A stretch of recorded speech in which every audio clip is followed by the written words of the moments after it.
जो सरकार की तरफ से जो घोषणाएं थी वो अभी आपके प्रेस कॉन्फ्रेंस के माध्यम से बता दी, लेकिन मैं फिर एक बार आपको बता देता हूँ। जो इनकी मुख्य मांग थी, जो परिवार जो पिछले इतने दिनों से न्याय मांग रहा था, सीबीआई की मांग थी, सरकार ने उस मांग को मान लिया और इस प्रकरण के अंदर जो भी बोलिए अधिकारी वर्ग की किसी भी प्रकार की कोई भी लापरवाही रही है, एक उच्च स्तरीय कमेटी संभागीय आयुक्त के नेतृत्व में रहेगी और उन अधिकारियों की कोई भी लापरवाही रहेगी, उन अधिकारियों के खिलाफ संभागीय स्तर की कमेटी जो भी रिकमेंडेशन करेगी उनके अनुसार उनके ऊपर कार्रवाई भी की जाएगी।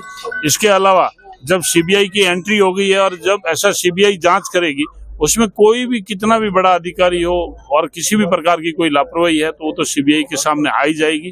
तीसरी सबसे बड़ी बात है, जैसे 51 लाख रुपए की जो घोषणा की है उसमें सरकार का भी सहयोग है, आदरणीय हनुमान जी का, जैसे मेरा, देवेंद्र जी जोशी का, पूरी भारतीय जनता पार्टी का, पूरे सर्व समाज, पूरे 36 के 36 कौम का, सबका हम लोग मिलकर इस परिवार के, हम लोग किसी भी प्रकार की कोई इन ऐसा लाशों पे राजनीति नहीं कर रहे। इसमें किसी पार्टी पॉलिटिक्स का कोई मीनिंग नहीं है। लेकिन मैं तो इतना ही कहना चाहूंगा कि इस ऐसा संवेदनशील सरकार ने और आदरणीय भजन लाल जी ने बहुत ही संवेदनशीलता के साथ में, हमारी रात को भी बात हुई थी, रात को 2-2, 3-3 बजे यदि सब प्रदेश का मुखिया मेरे से ऐसे टेलीफोन पे बात कर रहा, तो इसका मतलब ये तो सरकार चिंतित थी।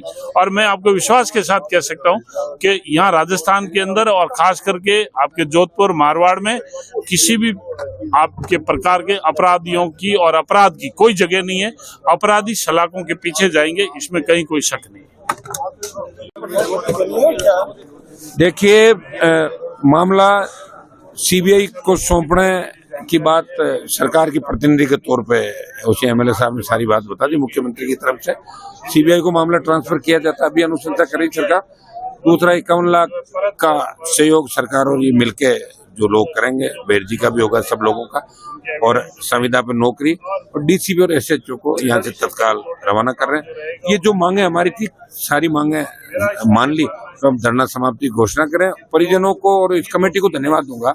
सर्व समाज को पहले दिन से हमारे सर्व समाज के लोग सड़कों पर आए, महिलाएं आई, नारी शक्ति आई, कल भी बहुत तादाद के अंदर। मीडिया का भी विशेष रूप से धन्यवाद कि मीडिया लगातार इस मामले को पुरजोर तरीके से दिखा रहा था और इनके हिम्मत और हौसला बंदा। उपचुनाव थे, मैं बीच में नहीं आ पाया, और लेकिन मेरे छोटे भाई को मैंने भेजा, मैं नजर रखे हुआ था वहाँ पे हर चीज पे, और जैसे ही मेरी आवश्यकता पड़ी मैं आ गया और बेरजी भी दोबारा आ गए, और जैसा परिवार चाहता था वैसा इस परिवार को न्याय दिला। अब सीबीआई की एंट्री के बाद और परतें खुलेगी और बड़ा खुलासा होगा। भौरी कांड से भी बड़ा कांड होगा, अनिता वाला मामला, इसमें बहुत से लोग नप जाएंगे। बन गई 4 ही मांग थी प्रमुख। सीबीआई को मामला सौंपना, डीसीपी और एसएचओ को यहाँ से रवाना करना, तीसरा आपका मुआवजे की डिमांड थी, कंपनसेशन, वो 51 लाख रुपए का कंपनसेशन, बहुत बड़ा कंपनसेशन 51 लाख का, और चौथा नौकरी की बात थी। तो नौकरी के लिए प्रपोजल भेजेंगे, संविदा पे नौकरी की घोषणा आज ही करवा दीजिए। अंतिम संस्कार अब करेगा, परिजन करेंगे अंतिम संस्कार। एक बार बात कर लेते हैं, धरना समाप्ति घोषणा कर दी, सब लोग सहमत है, परिजन सहमत है। परिजनों से बात हो गई थी, कमिश्नर और एमएलए साहब रात को भी आए थे, रात को बात हो नहीं पाई, सुबह बात हो गई थी, और अब अंतिम संस्कार करवाने के लिए परिजन कानूनी प्रक्रिया के तहत डीसीपी आए हुए यहाँ पर, लोग जी बातचीत करके अंतिम संस्कार के लिए रवाना होंगे। सरकार की तरफ से तो आए हैं, ये मुख्यमंत्री जी का संदेश लेकर आए हैं बेराराम जी। इससे आपको लग रहा है ना कि मुख्यमंत्री जी के सबसे करीबी बेराराम जी। वहां से आए बंसल जी, कल शाम को आ गए थे कि भाई मामला बड़ा है, मामले पर नजर रखनी, मामला बिगड़ नहीं जाए। तो सरकार भी संवेदनशील हुई है कल के बाद, और कल के बाद संवेदनशील होने के बाद आप देखिए रिजल्ट आ गया।